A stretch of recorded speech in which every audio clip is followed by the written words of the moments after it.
Picture this. You wake up tomorrow morning and someone asks you a simple question. Are you really free? Not free in the obvious ways, not can you leave your job or can you travel anywhere, but free in the deepest sense. Free to be who you truly are. Free to make choices that actually matter. Free to create meaning in your life.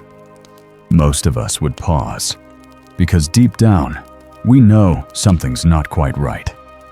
We go through the motions. We follow the paths laid out for us.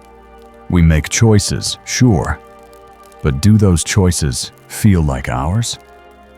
Jean-Paul Sartre, the radical French philosopher, had a shocking answer to this question. He said, "You are absolutely, terrifyingly, completely free." And that freedom? It's not a gift. It's a burden, a weight you carry every single day, whether you realize it or not. Today, we're going to explore why Sartre believed freedom is the heaviest thing you'll ever carry, and why understanding this might be the key to finally living the life you actually want. Jean-Paul Sartre wasn't your typical philosopher sitting in an ivory tower. This man lived his ideas. Born in Paris in 1905, he lost his father when he was barely walking. Raised by his mother and grandfather, he was a small, often awkward kid who found refuge in books. But here's what made Sartre different. While other kids were playing outside, he was inside his head, creating entire worlds. And from this early isolation came a profound realization that would shape his entire philosophy. He understood something most adults never figure out. The world doesn't hand you meaning on a silver platter. You have to create it yourself. This wasn't depressing to young Sartre. It was liberating. It meant he didn't have to wait for someone else to tell him who he was supposed to be. He could start becoming who he wanted to be, right now. At the École Normale Supérieure, one of France's most elite schools, Sartre didn't just study philosophy, he devoured it. But more importantly, he met Simone de Beauvoir. She wasn't just his partner. She was his intellectual equal, his co-conspirator in challenging everything society told them about love, freedom, and what it means to be human. Together, they asked the questions that made people uncomfortable. If there's no God writing the script of our lives, who's responsible for what happens? If we're not born with a predetermined purpose, how do we find meaning? And most terrifyingly, if we're truly free to choose, why do most of us feel so trapped? Sartre wasn't content with theoretical answers. He needed to test these ideas in the real world. And unfortunately, the real world was about to give him the ultimate test. World War II didn't just interrupt Sartre's academic career.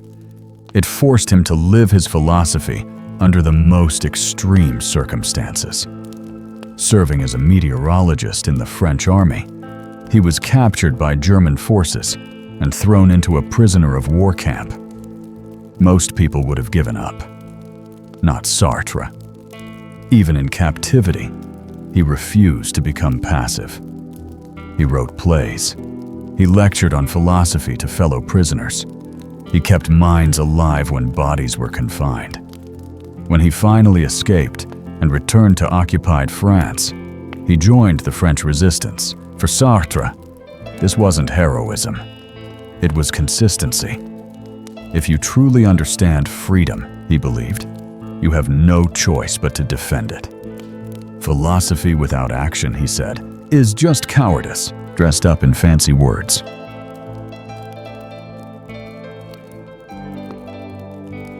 In 1943, while the world was tearing itself apart, Sartre published Being and Nothingness. This massive, challenging book tackled the biggest question humans have ever asked. What does it actually mean to exist? Sartre's answer was radical. He said we are not born with a purpose. We don't come into this world with an instruction manual or a predetermined destiny. Instead, we are condemned to be free. Condemned. Think about that word choice. Sartre didn't say we're blessed with freedom or gifted with choice. He said we're condemned to it. Because freedom isn't comfortable. It's terrifying. It means every decision is yours to make, and every consequence is yours to own. There's no divine plan to follow. No cosmic purpose to discover. No essential self waiting to be unveiled. You exist first, and then you create who you are through your choices. Every single day, through every single decision, you're writing the story of who you become. But here's the problem. Freedom is so scary that most of us run from it. Sartre had a term for this escape. He called it bad faith. And once you understand bad faith, you'll see it everywhere.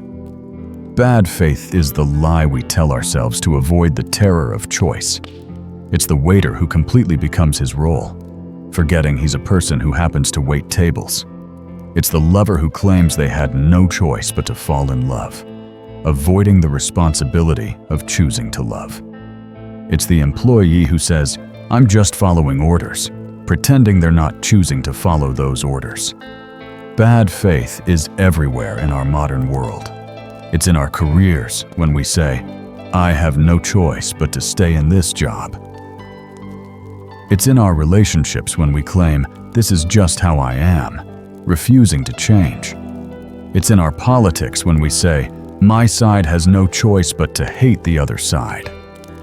Every time we pretend we're not free, we fall into bad faith. And every time we fall into bad faith, we give away the one thing that makes us truly human. Our ability to choose who we become. Unlike some existentialist thinkers, Sartre was an atheist. But he didn't see God's absence as a tragedy. He saw it as the ultimate liberation. Without a divine plan, we face what he called radical responsibility. There's no higher power to blame for our failures. No fate to lean on when things get tough. No predetermined path to follow when we're confused. As Sartre famously put it, existence precedes essence. We exist first, then we define ourselves through our actions. This isn't nihilism. This isn't saying nothing matters. This is saying everything matters. Because without God writing the script, you become the author of your own life.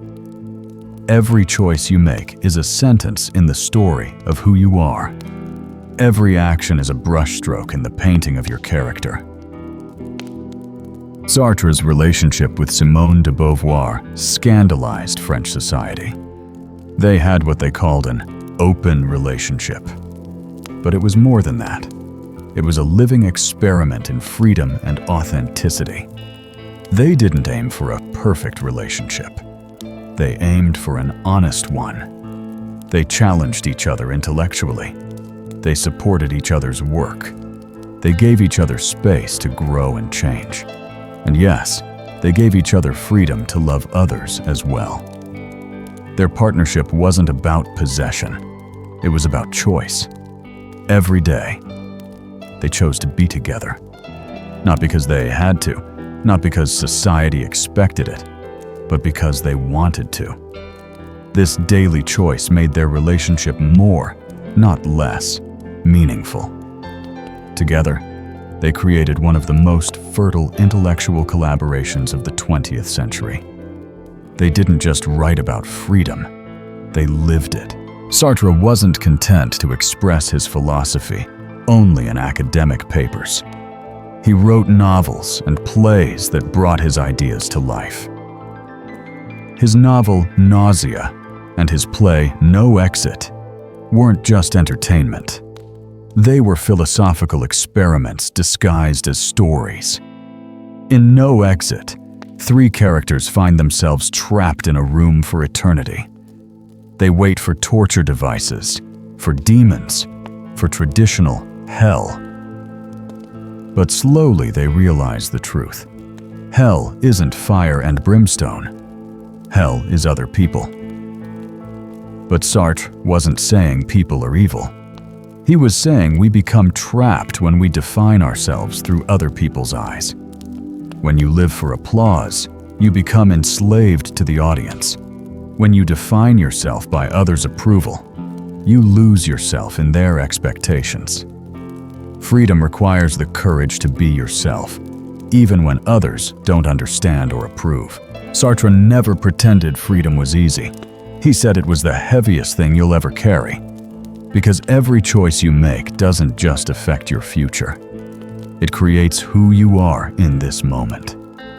There are no practice runs in life, no rehearsals, no rewinds, only action, consequence, and the responsibility to keep choosing. This is why so many people prefer to play roles rather than live authentically. Roles come with scripts. Scripts feel safe. But Sartre invites us to resist that temptation. He asks us to walk into freedom with our eyes wide open, to embrace the weight of choice, because that weight is what makes us human. After the war, Sartre became more than a philosopher. He became a voice for justice. He embraced certain aspects of Marxism, though he remained critical of communist authoritarianism. He protested French colonialism in Algeria. He condemned the Vietnam War. He spoke out against injustice wherever he found it. For Sartre, silence was complicity. Thinking wasn't enough. You had to act. You had to take your philosophy from the lecture hall to the streets. Because if your ideas don't change how you live, they're not really your ideas. They're just intellectual decoration. In 1964, Sartre did something shocking. He was awarded the Nobel Prize in Literature, one of the highest honors a writer can receive, and he refused it. Not because he didn't value recognition, but because he believed accepting would compromise his independence. He thought it would turn him from a free voice into an institution. And institutions, even prestigious ones, can become prisons. Sartre didn't want to become a monument. He wanted to remain a living, breathing, challenging voice. He wanted to keep moving, keep questioning, keep disturbing the comfortable and comforting the disturbed. Sartre refused to stay in academic isolation. He was everywhere, writing for newspapers, speaking on radio, debating in cafes, marching in protests. He made philosophy accessible. He brought big ideas to ordinary people. His books became bestsellers. His face became famous. But through it all, he remained committed to the same core mission, challenging people to wake up to their freedom and take responsibility for their choices. In his later years, Sartre's health declined. He suffered from near blindness and chronic fatigue. But he never stopped thinking, never stopped writing, never stopped challenging the status quo. When he died in 1980, more than 50,000 people attended his funeral. Not because he was a saint or a prophet, but because he was a man who dared to live according to his conscience. He showed people what it looked like to be fully, authentically, courageously human.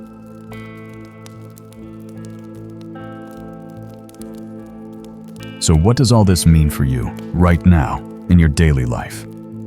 Sartre's philosophy isn't just abstract theory. It's a practical guide for living more authentically. First, recognize that you are what you choose to become. Not what happened to you in the past. Not what others expect you to be. Not what society tells you you should be. You are the sum of your choices, starting with the choice you make right now about how to respond to these words. Second, pay attention to your anxiety. Sartre said anxiety isn't a flaw in the system. It's a signal. It tells you that you're standing before a choice that matters. When you feel anxious about a decision, that's your freedom calling. It's telling you to pay attention because you're about to create who you become. Third, stop waiting for permission to live your life. Stop waiting for the perfect moment, the right opportunity, the ideal circumstances. Sartre would say you're engaging in bad faith. You're pretending you're not free to start right now, with what you have, where you are. In our digital age, Sartre's message is more relevant than ever. We live in a world of curated identities, algorithmic recommendations, and social media validation. It's easier than ever to live in bad faith, to let others define who we are. Sartre would ask you, are you posting to express yourself or to conform to others' expectations? Are you choosing your career path or following the algorithm of social approval? Are you living your values or performing the version of yourself that gets the most likes? The tools have evolved, but the choice remains the same. Will you take responsibility for creating who you become? Or will you let others write your story for you? Here's the truth Sartre discovered and spent his life sharing. You are more free than you realize, and more responsible than you want to admit. Every moment is a chance to choose who you become. Every decision is an opportunity to create meaning. You don't have to wait for anyone's permission. You don't need anyone's approval. You don't require perfect circumstances. You just need to start choosing consciously, deliberately, authentically. Stop blaming your past for your present. Stop waiting for the future to begin living. The only moment you can actually choose in is this one. The only person who can create your meaning is you. Sartre's message isn't comfortable. It's not meant to be. Comfort is the enemy of growth. Safety is the killer of authentic living. Sartre calls you to something bigger, braver, more honest than comfort.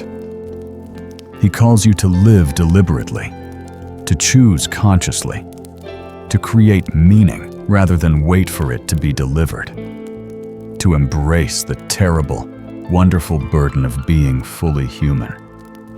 This doesn't mean being perfect. It means being real. It doesn't mean never making mistakes. It means taking responsibility for the mistakes you make and the lessons you learn from them.